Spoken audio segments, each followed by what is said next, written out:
My name's Brandon and this is Nickelodeon Video Game History, a show where I take a look back on all of the video games based on Nickelodeon shows and retrospectively review them. Rocket Power received a surprising number of video game releases for a show that was never really a breakout hit, especially compared to some of the shows that aired around it.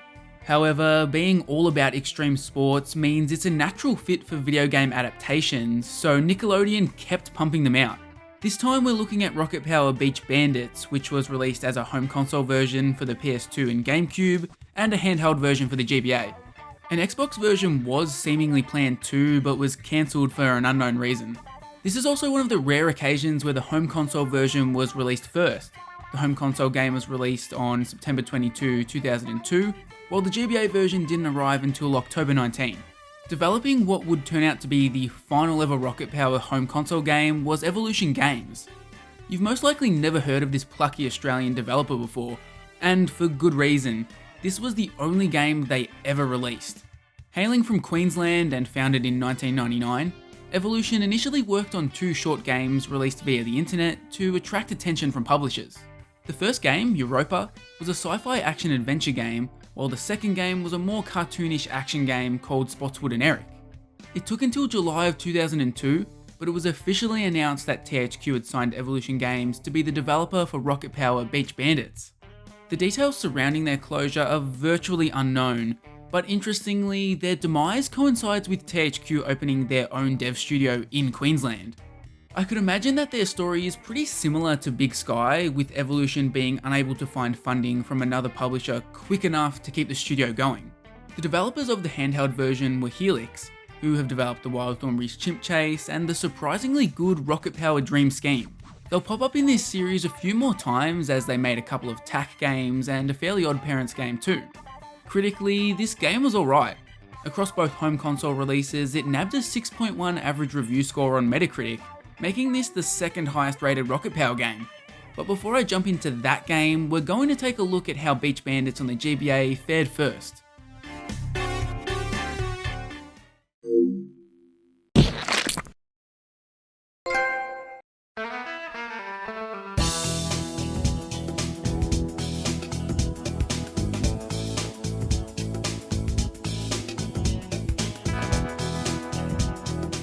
I really enjoyed Dream Scheme, and one of the most notable things about that game was how freaking weird the story and premise of that game was. It entirely took place in a dream sequence, so Helix were able to get real weird and creative. While Beach Bandits isn't a dream, the story here is still quite strange. One day the town wakes up and the sand is just gone. Coincidentally, at the same time, an obviously evil-looking businessman has strolled into town and announced a bunch of renovation plans. I'm sure these two events aren't linked whatsoever. What takes place next is a spy-style story with the Rocket Kids needing to save the day. I'll touch on the story in more detail when I talk about the home console release, because it goes into way more depth there, but this narrative is just super weird. For those who played Dream Scheme, the gameplay of Beach Bandits will feel similar. It's still a 2D platformer that leans heavily on having to traverse the game via vehicles.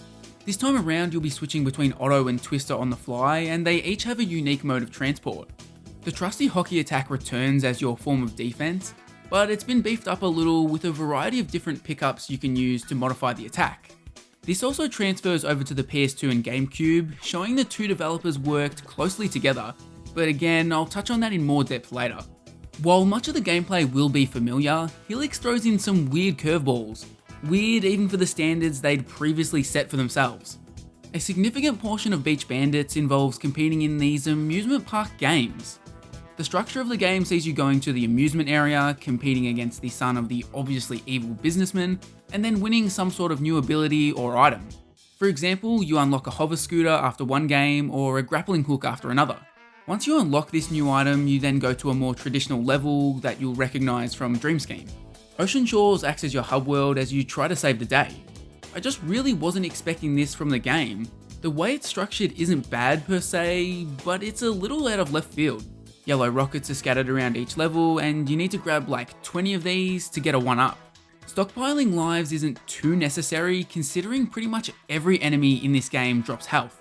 Beach Bandits can be pretty tricky in parts, but that's immediately negated by feeding you so many health pickups. I can't decide whether this is a nice balancing of the difficulty or if it's too easy.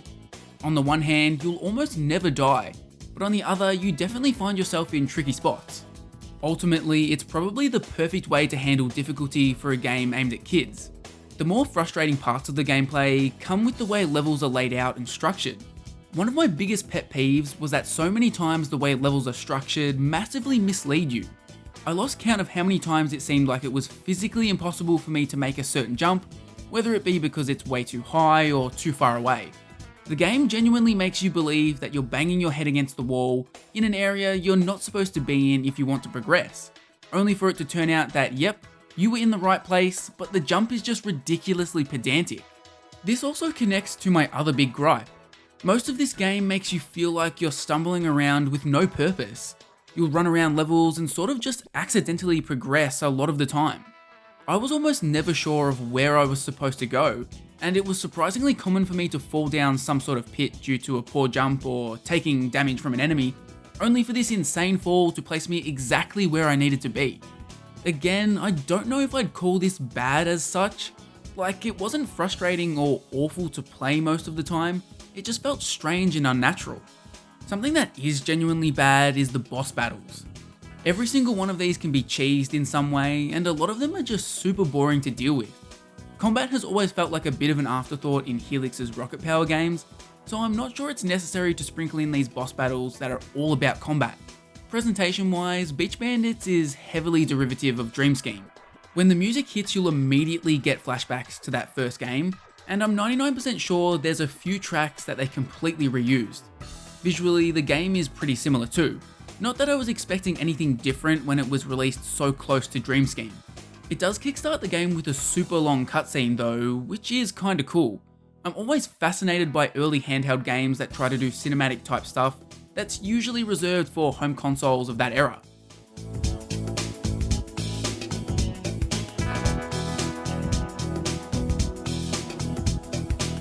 I think the best way to describe Rocket Power Beach Bandits on the GBA is decent. It's far from being an awful game, and it only really has a few genuinely unlikable parts in it. The most common issue is just how awkward and disjointed the overall package feels. You never settle into a comfortable groove here. It's a hard feeling to accurately describe without actually playing the game for yourself. Despite using a lot of the same elements from Dream Scheme, I think this is ultimately a step down. Let's see if Beach Bandits on the PS2 and GameCube can't step it up a notch.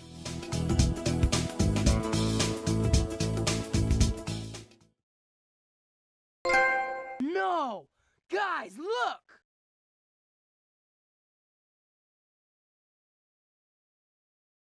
The sand! It's all gone!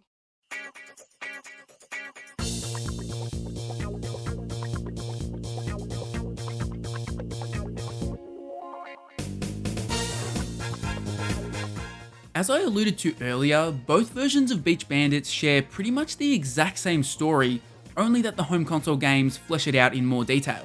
Similarly, you can change characters on the fly most of the time, picking from any of the rocket crew, as well as choosing your mode of transport, and the hockey attack having the exact same functionality as the GBA game.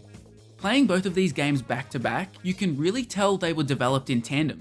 This is the complete opposite to what we've seen with Boy Genius or Flying Dutchman, where the two games didn't at all feel closely related. The gameplay of Beach Bandit is divided up into 4 distinctly different styles. The first one you'll experience is a sort of open hub world type thing they have going on with Ocean Shores. Again, it's sort of similar to what's on display in the GBA, but utilised to a greater extent. Here you'll be running around doing mostly menial tasks, like collecting a certain amount of items in a time limit. I'd liken it to being a smaller but similar experience to the type of gameplay you'd see in The Simpsons Hit and Run. You move around via skateboard or rollerblades for the most part in these sections, but you do always have the option to walk, which comes in handy a few times. Despite being a very small open area, Ocean Shores is divided up into 3 sections with a loading screen present every time you go between them. This is so annoying. There's so much walking back and forth here, and adding in a loading screen every time you go to a new location is just tedious. Only one of the areas is even decently sized. The other 2 are either tiny as fuck in the case of the amusement park area, or sort of mid-sized for the skate and boardwalk section. The need to have a load screen between these is baffling. Battle for Bikini Bottom's individual sections would be like twice the size of these 3 areas combined. Even more annoying is that every time the game loads or enters a cutscene, it resets you back to walking. This means each time you have to pause the game and equip the skateboard or blades again. It probably doesn't seem too bad on the surface, but there is so much crisscrossing from area to area and so many cutscenes that it quickly has you fed up. This game desperately needed a way to quickly switch between walking and riding. Ocean Shores is pretty boring and empty too. The only thing of note you'll find around here is the silver dollars, which are necessary to progress at certain points. The next type of gameplay you run into is an offshoot of the hub world. After sitting through a million cutscenes and doing mindless backtracking, you inevitably head to an extreme sports competition section. Here you have to do tricks to reach a certain score within a time limit. It's always a super easy target to hit. Often I'd reach the target with minutes still left on the clock. Skateboarding is pretty basic, but it doesn't feel too bad. It's obviously not Tony Hawk, but it controls well enough and doing tricks is pretty easy. Yeah, it's got a bunch of jankiness, which is to be expected, but I've certainly played worse skateboarding games. It's just absolutely hilarious to see Otto pulling off 900s here. Dude is putting Tony Hawk to shame in this game. The last type of gameplay you'll encounter while in the hub world are these mini games. Much like the GBA game, you head to the amusement park and play some of these a few different times. This is where the silver dollars come into play. To start the mini game, you're required to grab 15 of these. It's just annoying busy work that really feels like it exists purely to pad the game's length. It's not like finding these dollars is hard, there's an overabundance of them in every area, and they really add nothing but tedium to the game. Most of these mini games just boil down to being a boring shooting gallery, but the last one is a bumper cars tournament and it's actually pretty fun. Yeah, it's simple and you couldn't play it for more than 5 minutes without getting bored, but it's a step up from the other dreck you have to play. Instead of unlocking cool new gadgets here, the minigames usually award you with a bus pass or something that lets you progress to a new area. This is where the final gameplay style comes in. The bulk of this game is a 3D platformer that feels completely out of place for a rocket power game. Instead of incorporating vehicles and extreme sports into these platformer levels like the GBA does, you're playing these levels mostly on foot. Sometimes you'll get to do a race in these levels, but outside of that, you're running around on foot attacking robots with a hockey stick. Having so much of the gameplay boil down to walking around seems weird to me. When I think rocket power, I think extreme sports. Personally, I found the 3D platformer action here resembled Ratchet & Clank quite a lot when it came to style and structure.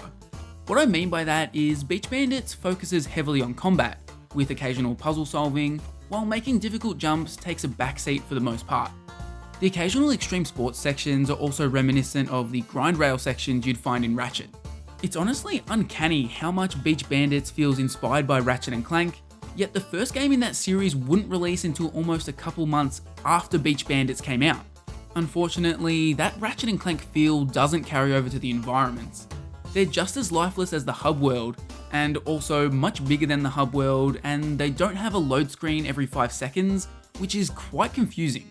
And combat even falls to the wayside here because the enemies are pathetic.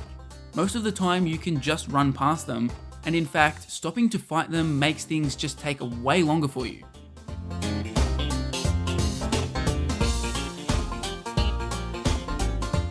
The presentation, specifically the visuals and voice acting, are probably the best thing Beach Bandits has to offer.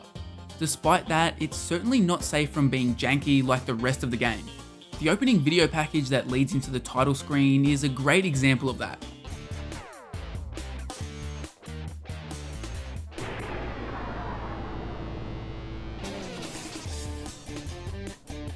As I mentioned, there are a truckload of cutscenes here to the point where it's kind of impressive, but also annoying. The pacing gets really weird. The first 30 minutes has like one gameplay segment in it, and most of the game feels like you're watching rather than playing. It's like sitting through the most stilted episode of Rocket Power ever made.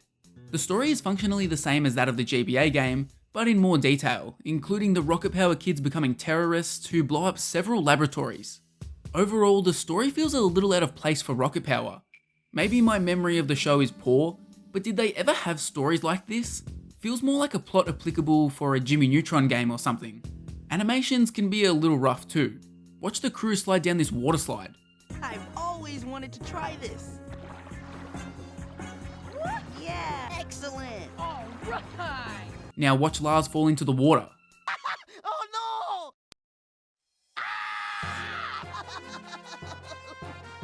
And here's Officer Shirley briefly channeling the Undertaker. Even though I did like the amount of effort they put into these aspects, it's clear Evolution didn't quite have the talent to execute this perfectly.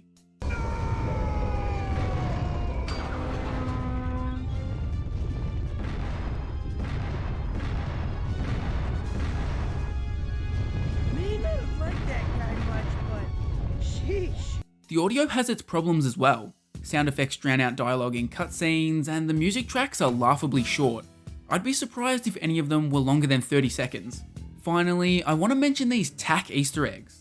This is something that is featured in this game and Rugrats Royal Ransom, clearly to hype up the TAC franchise. However, TAC appears once in Royal Ransom. In Beach Bandits, he appears so much. It's so weird and kinda creepy and ominous. It feels like Nick was trying to cash in on all of those weird urban legends that existed in video games around this time. It's kind of like how people would talk about a mythical Bigfoot being inside GTA San Andreas.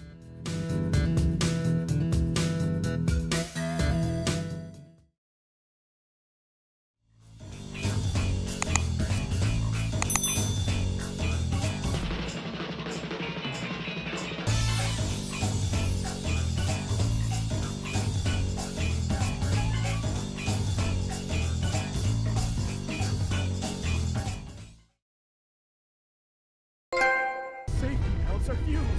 The pressure, it can't take it.